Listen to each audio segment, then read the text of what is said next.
Boa tarde, queridos ouvintes da Rádio Boa Nova.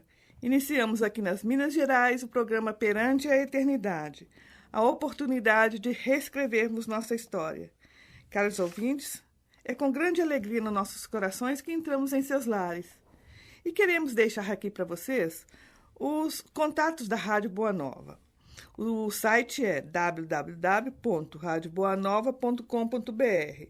E o telefone para vocês ligarem, darem sugestões, entrar em contato com a rádio é o 0800 97 95011. 0800 97 95011.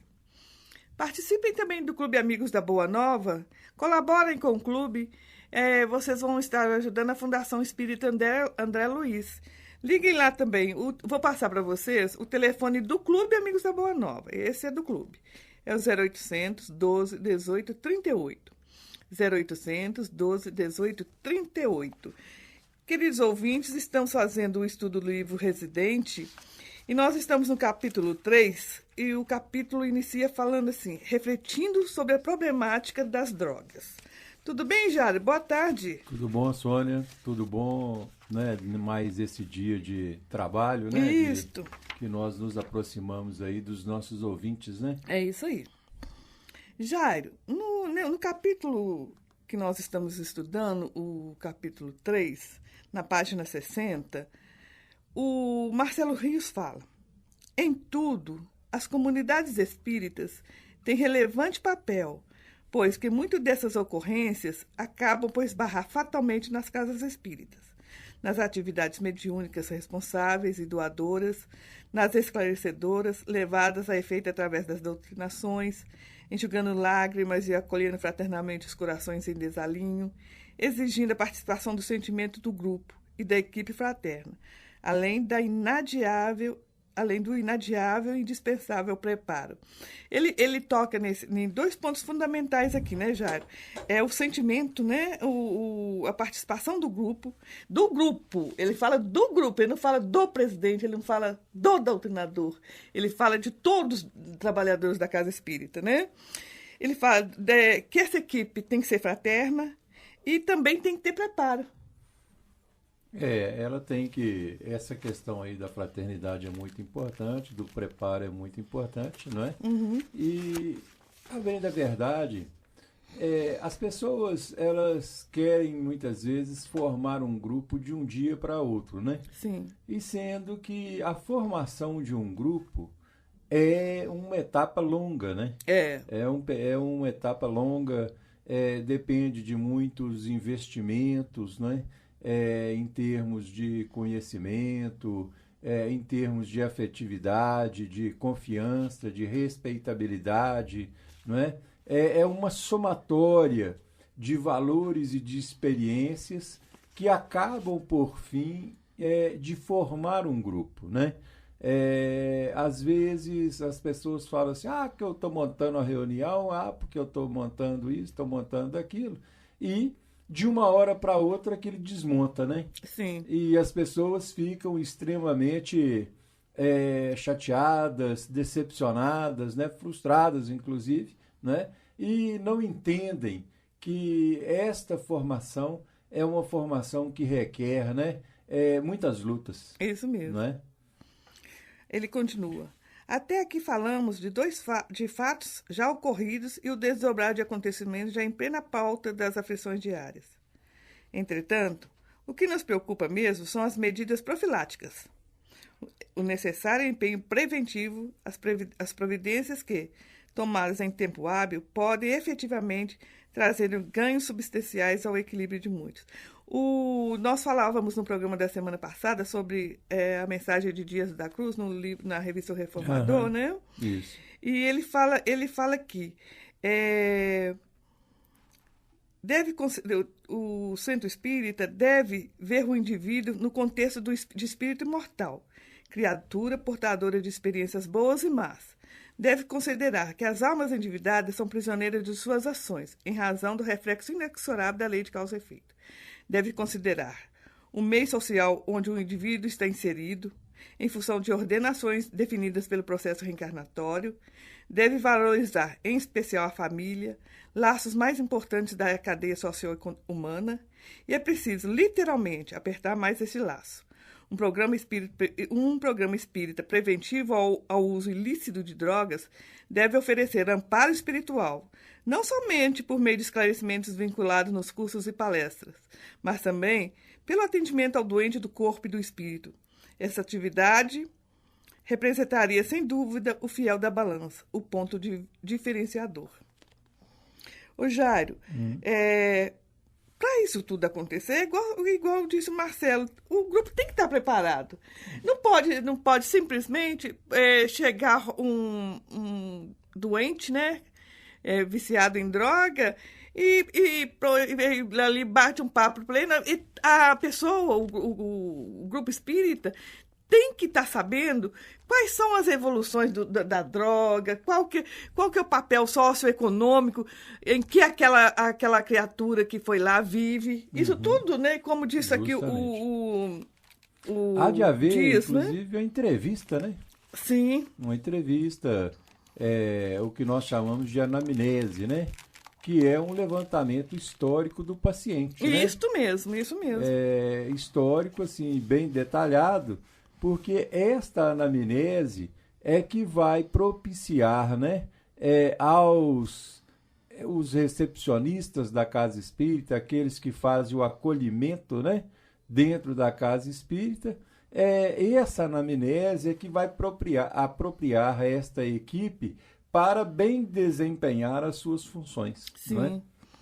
Engraçado que o Marcelo Rios e o Dias da Cruz falam desse movimento da Federação Espírita Brasileira, que é o Família Aperte Mais Esse Laço. Justamente. Eles deixam isso claríssimo, tanto na psicografia aqui do livro O Reformador, quanto Marcelo Rios aqui no livro, que é fundamental a estruturação da família neste momento. Porque, ô Jairo, o lar onde tem um viciado é um lar desestruturado. Justo. Por mais que a família seja uma família cristã e tudo, mas o viciado desestrutura a família. Agora, essa família, ela vai se desestruturar já por pequenas trincas que ela possua, sabe, Sônia? Sim, é verdade. Porque se esta família for uma família segura, né? Então ela vai passar por estes processos, quer dizer, lógico, de uma forma difícil, de uma forma sofrida, né? Dolorida, não é? Muitas vezes com grandes dificuldades nas várias etapas, né, do adoecimento, porque o vício é um adoecimento, né? Mas ela vai lograr êxito, né? Ela vai lograr êxito, que eu digo, ela vai sair na frente ilesa, não é? Não estou dizendo aqui que ela vai conseguir recuperar o seu viciado, né? Sim. Porque entre sair ilesa e recuperar existe uma diferença muito grande, não é? Mas quando nós lidamos com essa questão do vício, né, entre quatro paredes, ou vamos dizer assim, na estrutura familiar, nós temos que blindar, né, as estruturas familiares para que elas não se misturem com o desequilíbrio do viciado, sabe? Sim. Porque, vamos dizer o seguinte, uma coisa é eu querer, né? Uma coisa é eu lutar para que o meu viciado, né? Aquele filho, aquele genro, aquela nora, aquele cunhado, né? Uma coisa é eu lutar para que eles possam avançar e se recuperar. Outra coisa é eles quererem recuperar. Não é? E outra coisa é eles dar conta de recuperar. Não é? Por quê? Porque a gente sabe, não é? Na contramão daquilo que muito se fala aí, não é?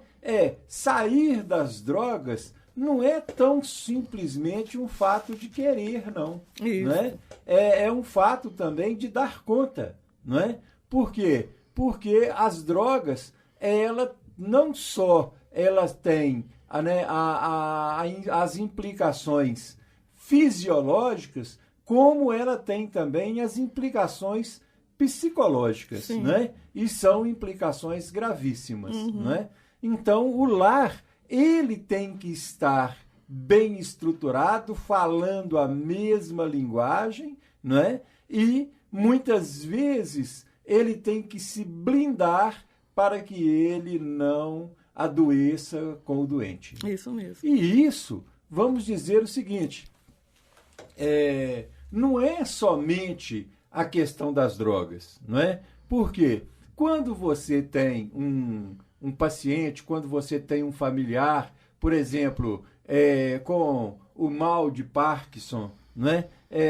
Outros Alzheimer, com o Alzheimer, quando você tem um paciente dentro de casa que muitas vezes vive uma paraplegia, um AVC e outras, né? Às vezes um diabetes, não é? E estas complicações, esses adoecimentos dentro dos lares, eles precisam ser vividos com muito equilíbrio. Por quê?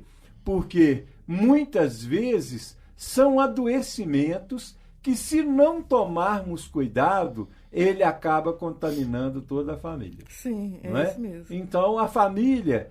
por que talvez aí Dias da Cruz, Marcelo Rios, não é? Joana de Ângeles fala tão bem sobre essas questões, o próprio Emmanuel, o André Luiz, não é?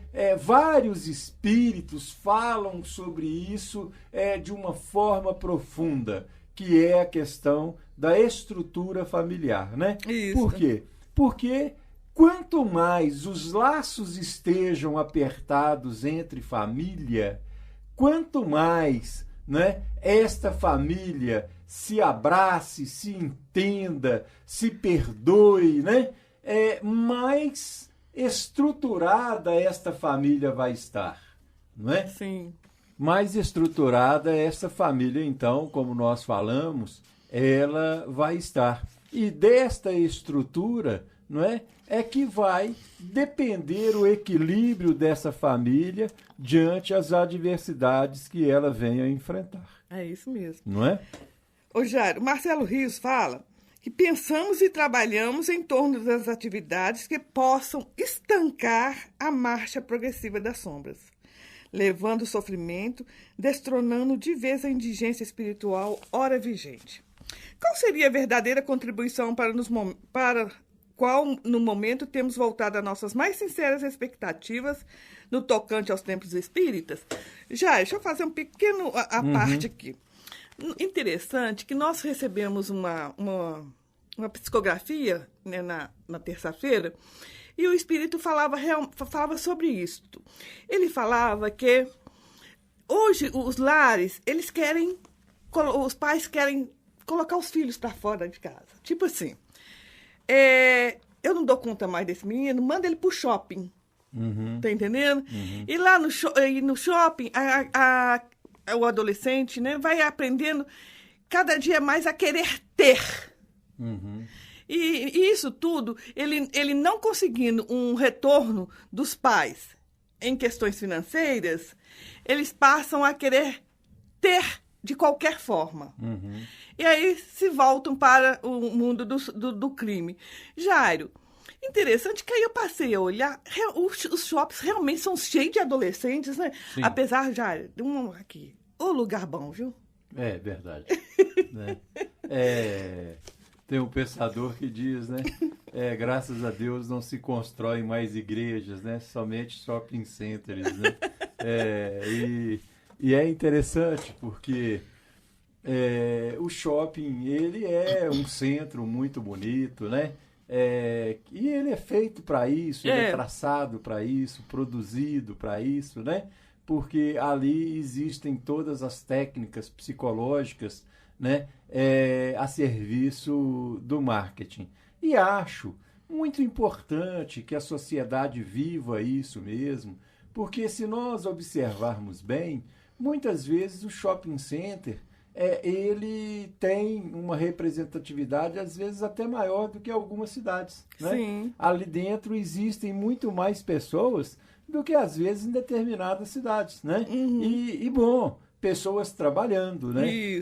Pessoas ganhando a sua vida, empregados, famílias e famílias inteiras, muitas vezes vivem daquele salário, né, que é pago ali dentro dos shopping centers. E é um centro que muitas vezes nos facilita, nos coloca às mãos, né, aqueles produtos que nós temos necessidade de consumir. Né? Então, eu acho que o problema, a questão, ela não está nos shopping centers. Os shopping centers, eles são tão somente um avanço, não é, dentro da logística comercial que a sociedade moderna ela necessita. Né?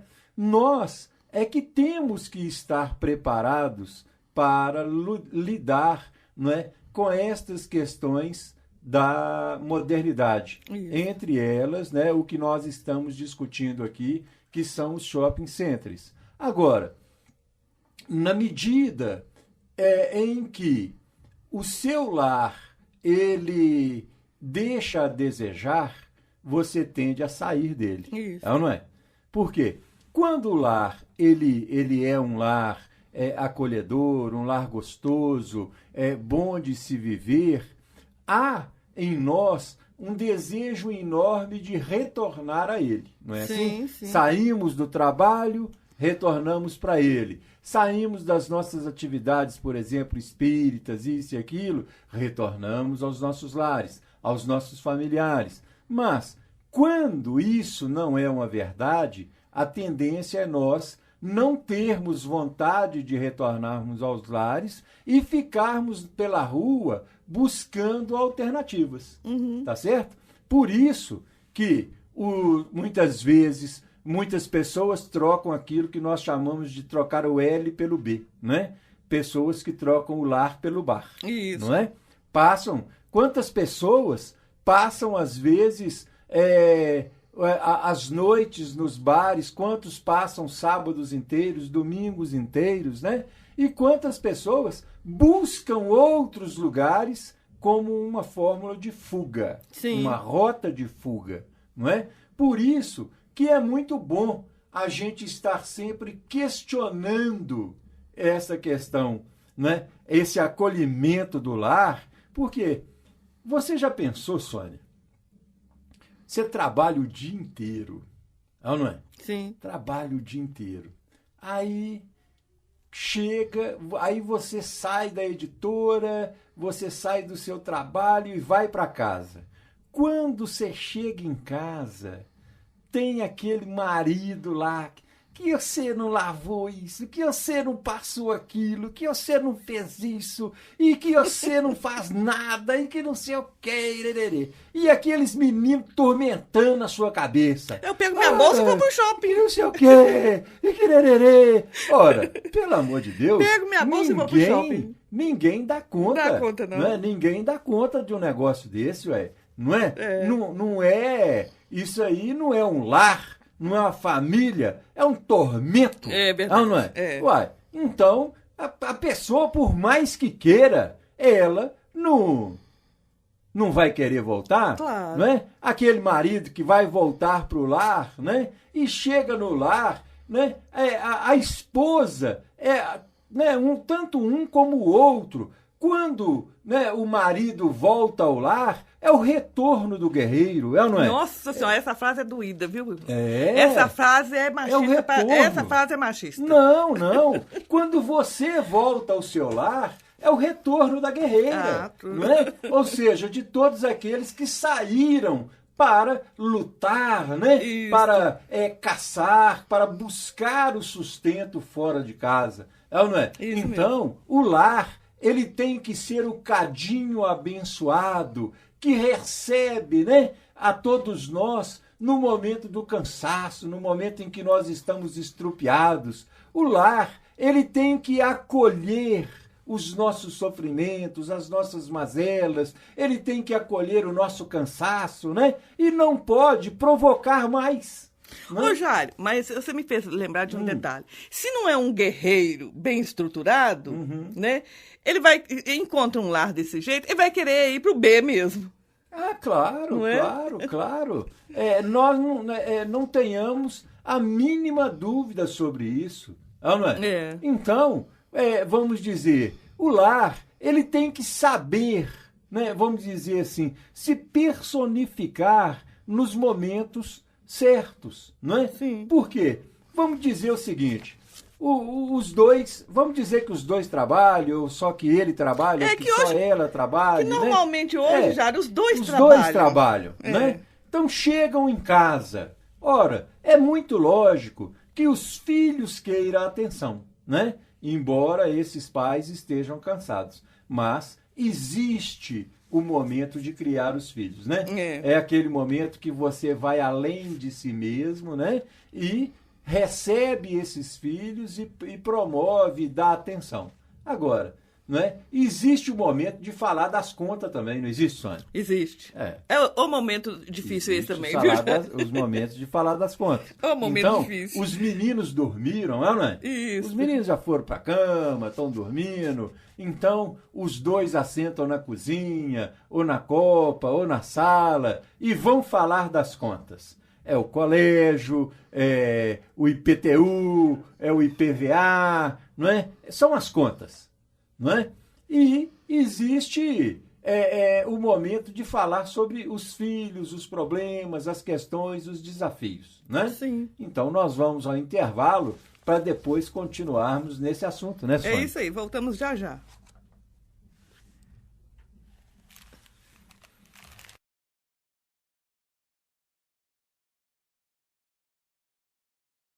Estamos de volta com o programa Perante a Eternidade, convidando os ouvintes para conhecerem o livro que foi lançado pela editora, que é o Perseverar Sempre. É um livro de crônicas do nosso amigo Marcelo Rios, pela psicografia do Jairo.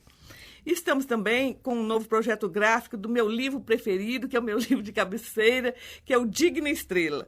Gente, conheçam a história do Digna Estrela. É divino a Sheila falar sobre a intercessão de Maria de Nazaré ao nosso favor. É muito, muito lindo. Tiverem oportunidade, conheçam o Perseverar Sempre e o Digna Estrela. E quem quiser conhecer as obras da editora Itapuã, entre no nosso site, é www.itapuãeditora.com.br. E quem quiser conhecer o nosso blog, é só acrescentar /blog. Eu vou repetir para vocês. www.itapuãeditora.com.br/blog. Jairo, o Marcelo Rios, ele fala bem mesmo sobre a questão da família, que é o primeiro item que a Casa Espírita tem que se capacitar para os trabalhos voltados a ela. Ele fala, é o grande desafio, requerendo dedicação integral de todos, à campanha que tem sido trabalhada através dos órgãos unificadores, que é Família Aperte Esse Laço. Esta é a grande campanha, ideia maravilhosa, vertida dos planos mais altos, que precisa contar com mais engajamento e colaboração de todos os espíritos sinceros, dedicados à aplicação às causas do bem. Ô, Jário, tenho certeza que essa ideia foi de Maria de Nazaré.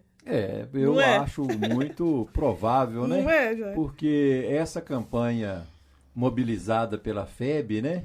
Ela, para mim, foi uma das maiores campanhas que a FEB já mobilizou, né? Isso. E é uma campanha que ela não morre, né? É isso mesmo. É uma campanha que ela está sempre sendo levada a efeito. E é interessante que quando foi implantado na casa, no Grupo Espírita Luz Divina, a família, né? Esse trabalho com a família, Jário, foi surpreendente, porque... O êxito, né? O êxito. Verdade. E o mais interessante, Jário, que os trabalhadores que estavam ali colaborando, as experiências eram praticamente as mesmas, os anseios, tá entendendo? De todos, então todos aprendiam. Todos estavam envolvidos numa coisa, né, nessa a questão família, mas a gente podia ver que a dúvida de um era a mesma dúvida do trabalhador, de quem estava ali. Os anseios eram os mesmos. E cada um contando a sua experiência, tentavam encontrar um denominador comum. Eu acho espetacular essa campanha. E as casas espíritas que ainda não tiverem essa oportunidade de oferecer esse trabalho dentro das suas casas, de juntarem as famílias, conversarem com famílias, conversar com a mãe, pai, tio. Os avós têm um papel preponderante nesse trabalho, Justo. Porque agora eles continuam sendo o arrimo de família, né? E traz uma experiência muito boa para todos que estão ali envolvidos. Vale a pena investir nesse setor, a família. Inclusive, o Marcelo Rios ainda fala aqui, as casas espíritas precisam despertar para essa causa com urgência, abraçando-a mais decididamente. Esse é um desafio para agora, entendendo que essa bandeira não é de pessoas ou de instituições, mas uma bandeira constituída por estudos aprofundados, realizados nos planos maiores e vertidas às células espíritas de todo o movimento unificado. Temos esperado ansiosamente para que ecloda um processo de conscientização consistente sobre essa matéria. Passemos a dedicar-lhe nossas melhores contribuições. Ô, Jário, eles estão sendo bem claros. Bem claros, né? Bem diretos, né? É isso mesmo. E falam ainda que não é a ideia de essa ideia já emana do mais alto. Do mais alto. Porque a família, ela é a base, né? De tudo, né? Sim. A família, à medida em que a família se estrutura, não é? A sociedade inteira se estrutura, não é? Isso e mesmo. a sociedade se estruturando, nós teremos uma humanidade bem estruturada. É isso mesmo. Cabe-nos ofertar o melhor, ofertar-lhe o mais significante. Doutrina espírita, um instrumento esclarecedor e consolador. Pedagogia capaz de elucidar as intrigantes questões pertinentes à alma. A doutrina espírita, não é? Pela sua pujança, o seu conteúdo, né? Principalmente da maneira que a doutrina espírita trabalha essa questão da imortalidade da alma e principalmente a questão das reencarnações, não é? Nos mostrando que a família é o reencontro do ontem, né? No instante do hoje, para as devidas reparações e principalmente para esse trabalho tão necessário em função do progresso e da evolução. Então, à medida em que nós, pessoas, tomamos consciência disso, nós passamos a ver as nossas famílias sobre uma nova ótica, né, Sônia? Sim. Então, aquilo que ontem para nós era um sacrifício, uma dificuldade, né? Era uma coisa extremamente árida de se lidar, hoje nós passamos a enxergar a nossa família como um dever nosso, como uma obrigação nossa e como o atalho mais curto para nós nos aproximarmos desse grande desafio chamado evolução. É isso mesmo. Não é? Isso é a família. A doutrina espírita goza de destacado prestígio junto à sociedade organizada. Falávamos sobre isso semana passada. Justamente. Como uma formadora em potencial de opinião cristã. Para isso, deve assumir o seu papel neste momento tão difícil que atravessamos nos intricados processos de evolução terrena, sem acanhamento e sem medos desnecessários.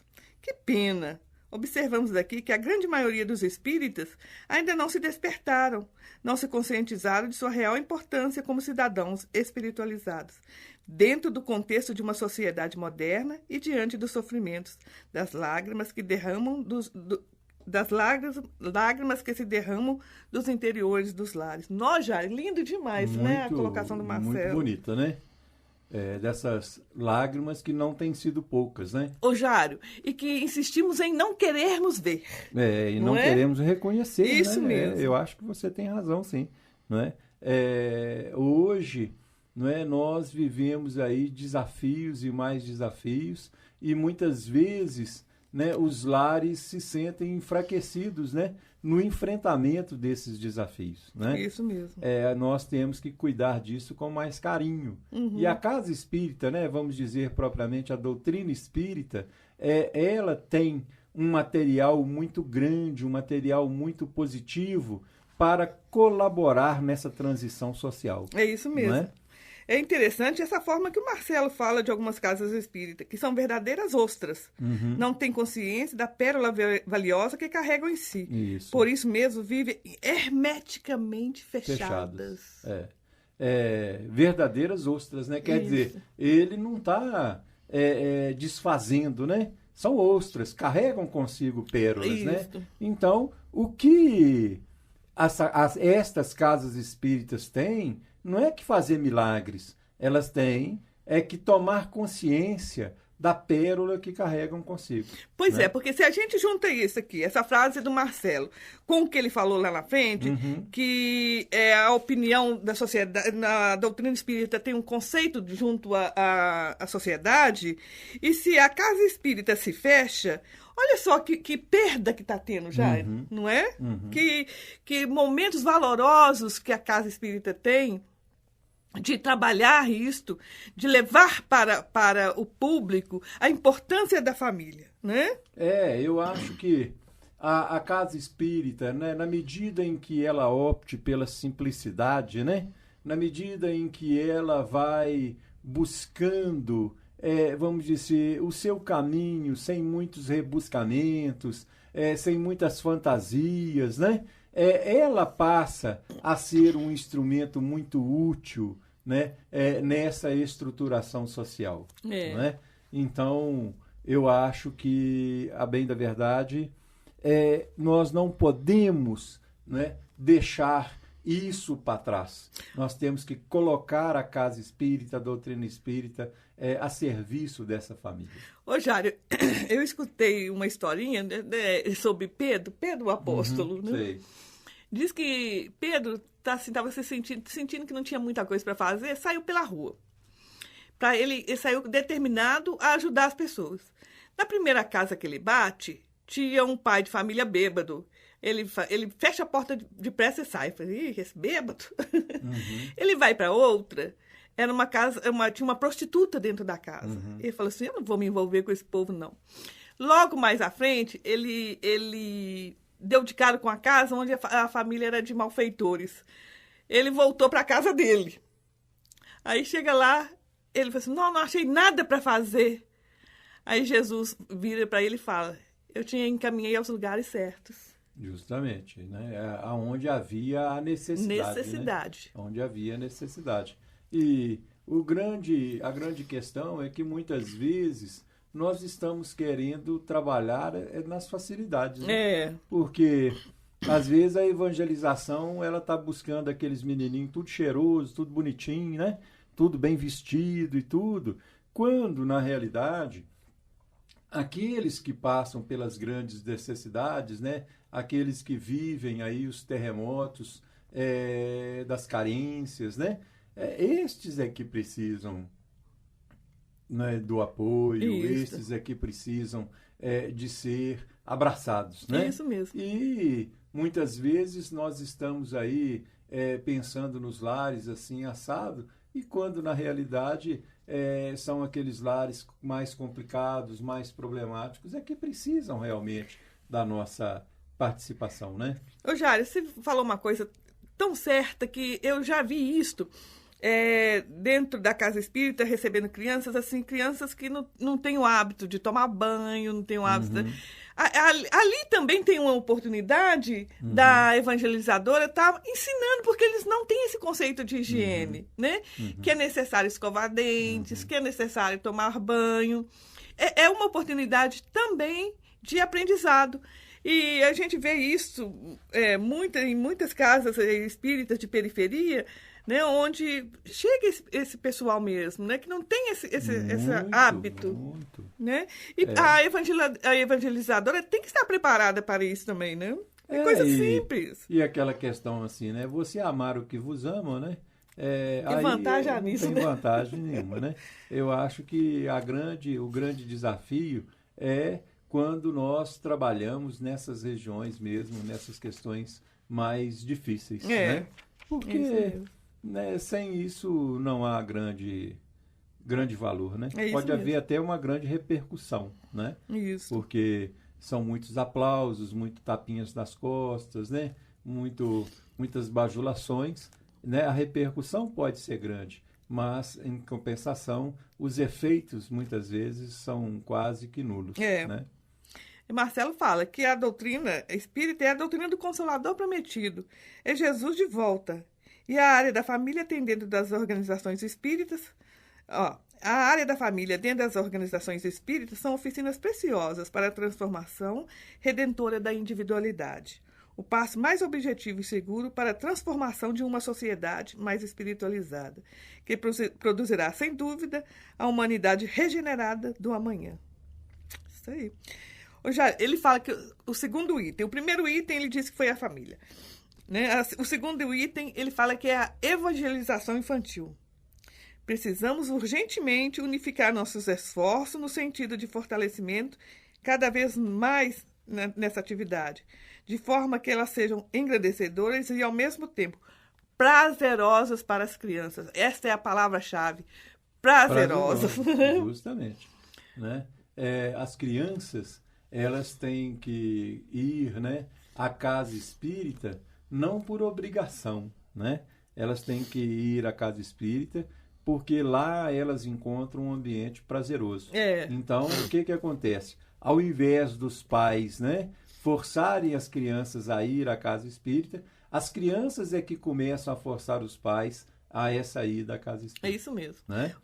O teatro, a música são tem um papel fundamental. De vez em quando, um filmezinho, uma discussão sobre aquele... Né, um desenho animado, né? Outro dia nós fizemos uma discussão sobre aquele desenho animado do Shrek, né? Com aquela Fiona, né? O Shrek, ele cansa da família, né? E ele, então, ele pede lá um mágico, né? Que ele queria voltar à data que ele não tinha família, né? Por causa do cansaço dele, com aqueles filhos, aquele negócio todo. Né? E o desenho todo se desenvolve em torno disso, né? E vai mostrando o arrependimento dele, né?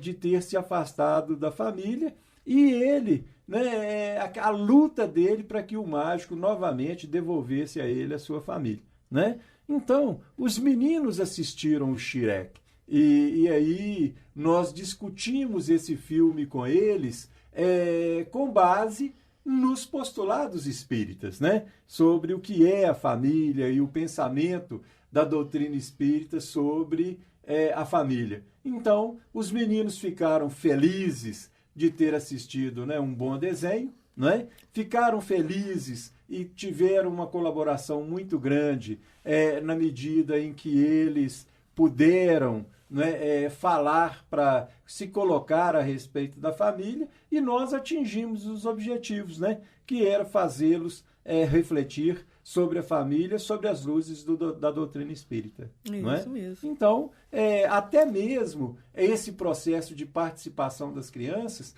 nós não podemos ficar naquele trivial simples, né, Sônia? Isso nós mesmo. temos que buscar outras alternativas para falarmos com as crianças na linguagem que elas entendem hoje. Não é? Hoje elas entendem de Shrek, de Bob Esponja, né, de Ben 10, né? Elas entendem, são esses desenhos, né? Que na nossa época, que na minha época era Pato Donald, Pateta, Mickey, né? Isso. E vários outros. Então nós temos que nos adaptar a essa linguagem. É isso mesmo. Preocuparmos em trabalhar em envolver nossas crianças o mais cedo possível, pois esperá-la até 5 anos ou 6, hoje, já é bastante temeroso. As hostes trevosas organizadas já não pensam mais em matar nossos jovens nos campos de batalhas, dos 18 aos 25 anos, vitimando-as na violência das explosões. Há muito, as trevas mudaram a tática.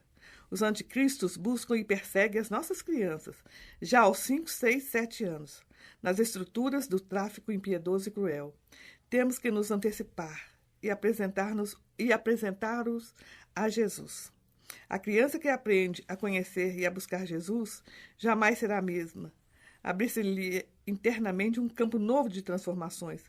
As que não aprendem a buscar e abraçar Jesus na construção esclarecedora e fortalecedora do Evangelho, muito provavelmente os traficantes vão envolvê-las.